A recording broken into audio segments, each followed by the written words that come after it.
Meus amados, nesta quarta chegamos à nossa 36ª catequese sobre a Santa Missa.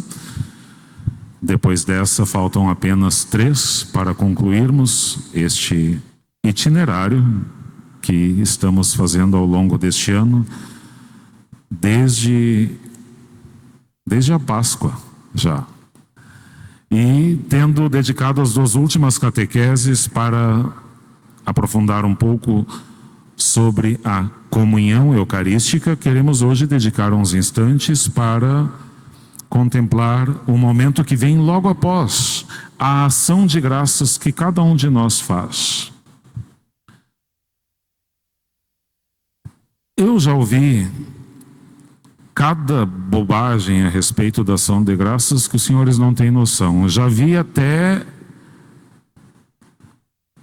gente defendendo que não se deveria nem falar em ação de graças depois da comunhão. Por quê? Porque a palavra Eucaristia é uma palavra que vem do grego e se lê assim mesmo. Eucaristia significa literalmente ação de graças. E lembremos lá das 4 primeiras catequeses, quando nós tratávamos sobre o que é a Santa Missa, sobre as dimensões da Santa Missa. Uma delas era justamente a dimensão eucarística, a dimensão de ação de graças. Ora, se a missa toda é ação de graças, como diremos logo mais na prece eucarística, é justo, necessário, nosso dever e salvação dar-vos graças, ou no convite que o sacerdote faz, demos graças ao Senhor nosso Deus, é nosso dever e nossa salvação. Se toda a missa é ação de graças, por que se falar em ação de graças, em particular depois da comunhão? Não haverá uma contradição ou uma duplicidade? Não haverá. Porque é preciso distinguir a natureza da Santa Missa, que numa das suas dimensões é Eucaristia, é ação de graças, deste momento que se dá depois da comunhão, que nos faz meditar, nos faz considerar em como a ação de graças, que é uma das dimensões da Eucaristia, como essa grande ação de graças vai agir no meu coração, na minha alma, na minha vida, naquele momento da minha intimidade personalíssima com Deus. E é disso que vamos tratar brevemente. Quais os efeitos da Santíssima Eucaristia na minha vida? E esse momento da ação de graças é um momento ímpar, irrepetível para considerar esta questão. Porque, meus amados, comunhões há muita gente comunga. Mas entrar em comunhão com Deus, não são todos os que comungam que o fazem. Porque não basta o mero contato, ainda que físico, literalmente estomacal, com Jesus. Porque a graça, como diria Santo Tomás, supõe a natureza. Por certo que na Eucaristia está realmente presente o Senhor Jesus. Em seu corpo, em seu sangue, em sua alma e sua divindade. Mas daí a permitir que essa presença de Cristo, não só exterior a mim, não só diante de mim, mas literalmente dentro de mim, permitir que essa presença tenha algum reflexo na minha vida, consiga produzir alguma santificação na minha vida, depende de mim.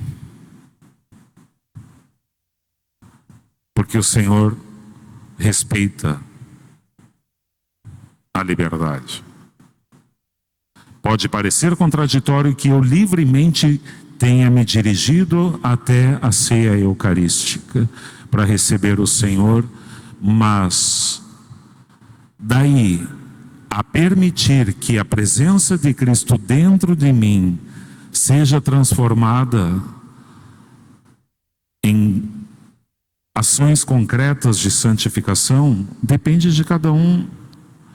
Aí se pode dizer que nem Jesus pode resolver o contrário.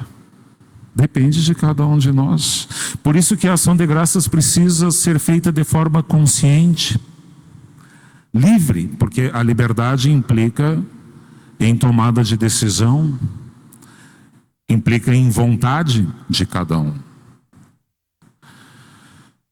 Existe, talvez alguém já tenha ouvido falar, um conceito chamado nutrição funcional.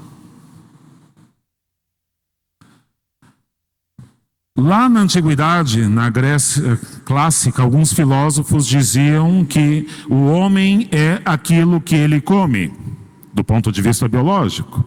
O alimento, desde o ventre materno, via cordão umbilical, depois pela amamentação, depois pela alimentação, vai se transformando nas nossas células. Mas, com o avanço da ciência, já há bastantes décadas se percebeu que nem tudo aquilo que nós comemos é aproveitado pelo nosso organismo. Muitas vezes aquilo que é ingerido em excesso, por vias diversas, o organismo não absorve, expele.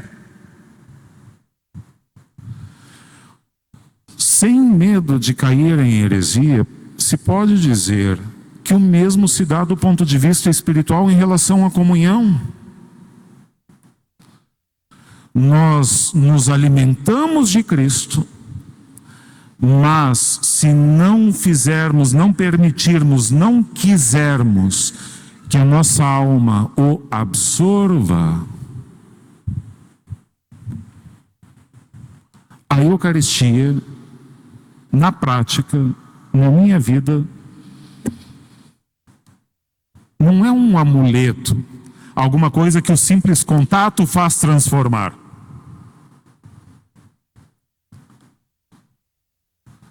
Necessita da minha adesão, do meu querer, da minha vontade.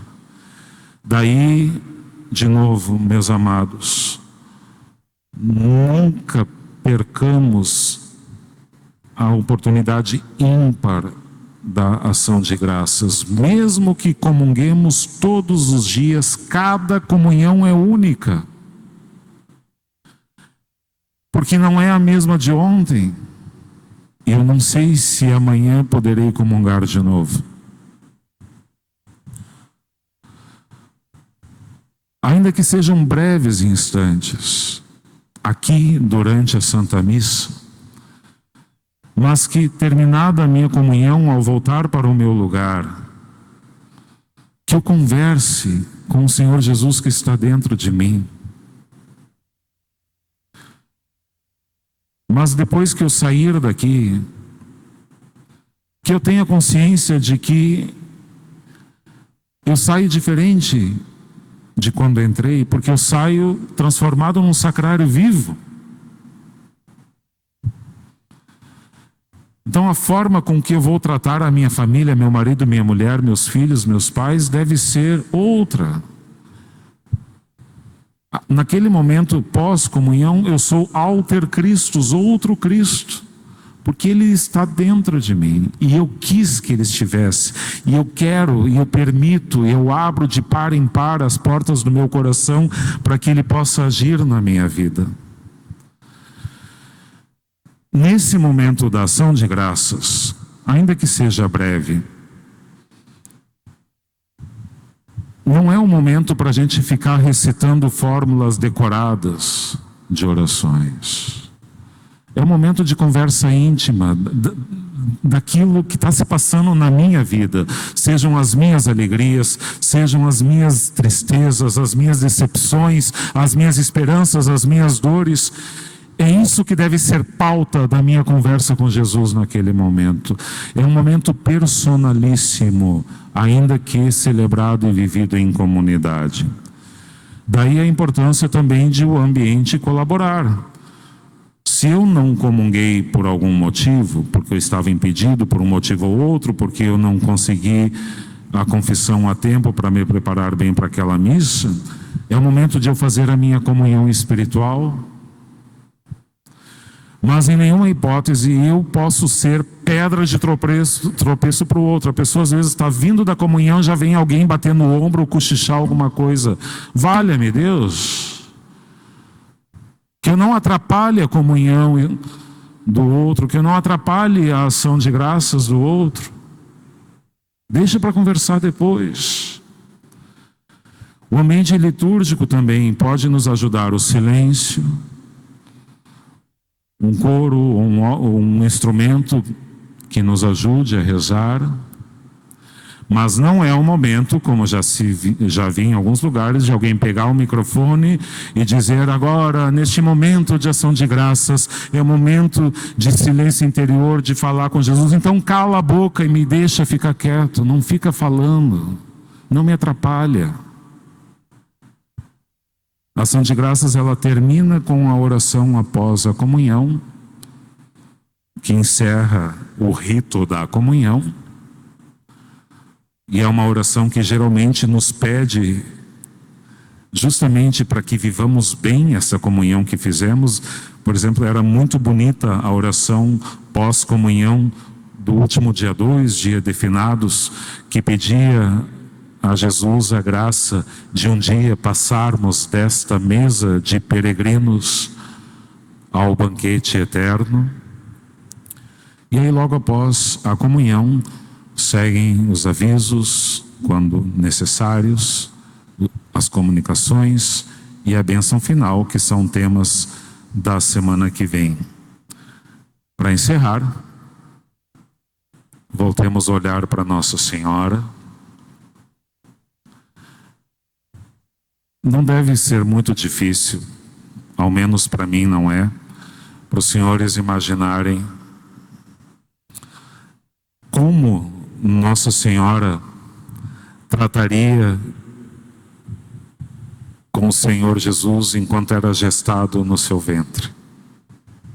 As conversas, os carinhos, as orações, a devoção, a adoração, sabendo ela quem era aquele que trazia dentro de si, porque ele tinha sido anunciado pelo anjo. Pois bem, essas deveriam ser as nossas disposições depois de cada comunhão. O mesmo carinho, a mesma veneração, a mesma adoração, o mesmo espírito de oração, a mesma intimidade. Aquela intimidade que só a mãe pode ter com o filho no seu ventre, pois pela comunhão ela se estende a todos, aos homens e mulheres que porventura tiverem recebido o Senhor Jesus na Sagrada Eucaristia. Que a mãe nos ajude a valorizarmos e vivenciarmos sempre e cada vez melhor a nossa ação de graças, para que um dia demos graças incessantemente junto com os anjos e santos a Deus no céu. Amém.